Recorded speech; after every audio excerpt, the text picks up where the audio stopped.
Guys, welcome to my vlog. Ayan, magluluto ko ng cauliflower at saka lagyan ko ng tuna, tsaka hinanda ko na din yung ating bawang at sibuyas, no. So ito yung ating cauliflower, guys. Ang dami kasi nasira na nga yun.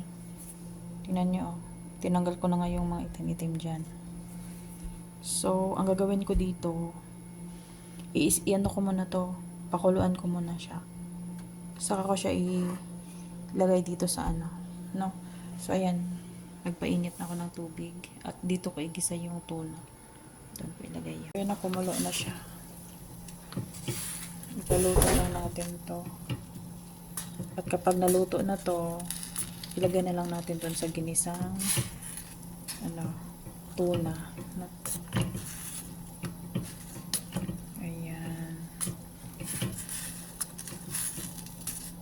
So, kasi, pag lagay ko dun sa tuna, mix-mix na lang, no.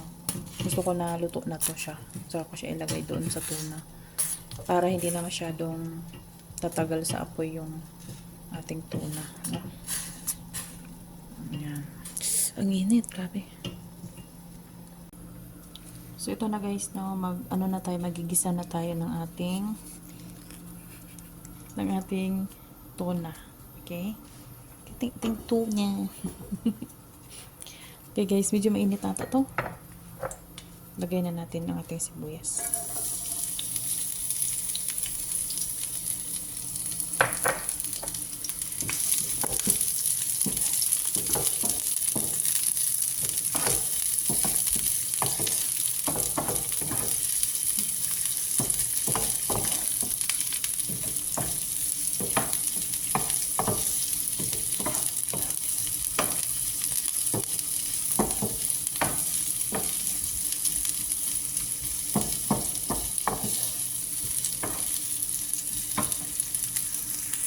Lagyan natin ng salt, guys. Asin.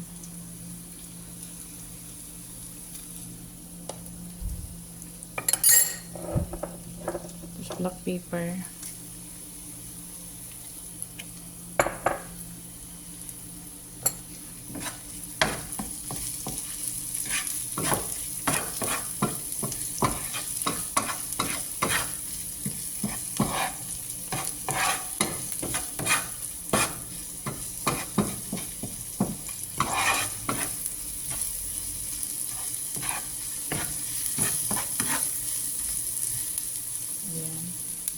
Lagyan natin yung tuna.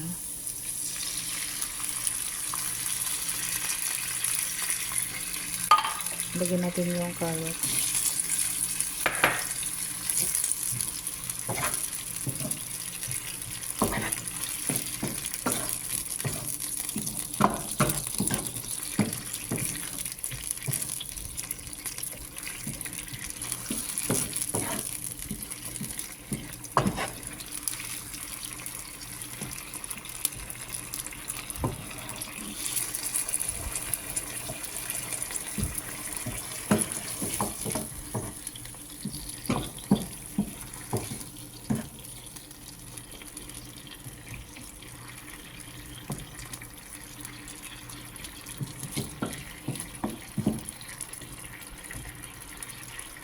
Ayan. Takpan natin. Tapos, kukunin ko yung lagay ko dito. Okay? So, ito na, guys, no? Lagay na natin yung ating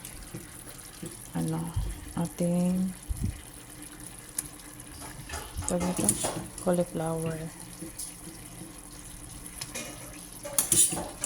Okay.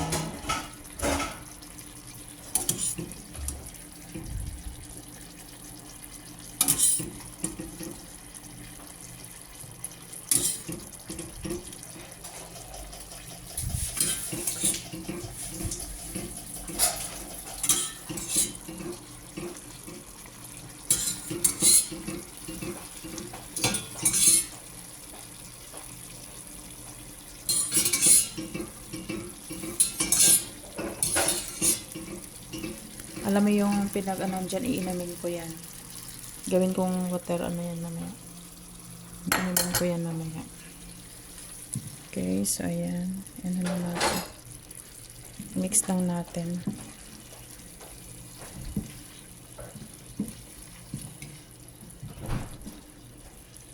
para mag-mix yung tubig niya.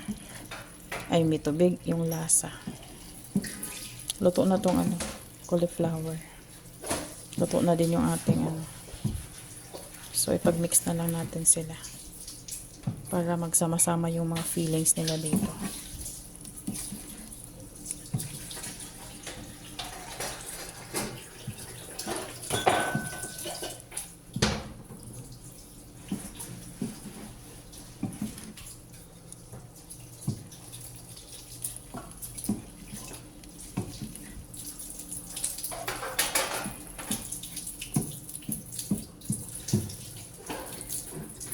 So, yan, takpan muna natin.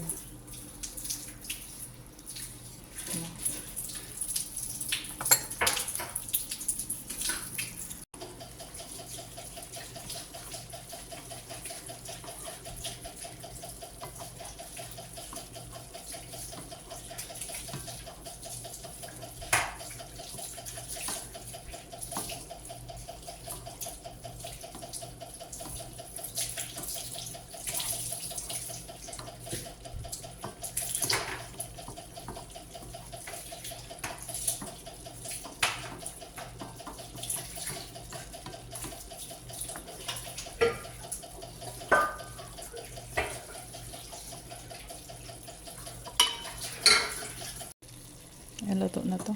Okay na to.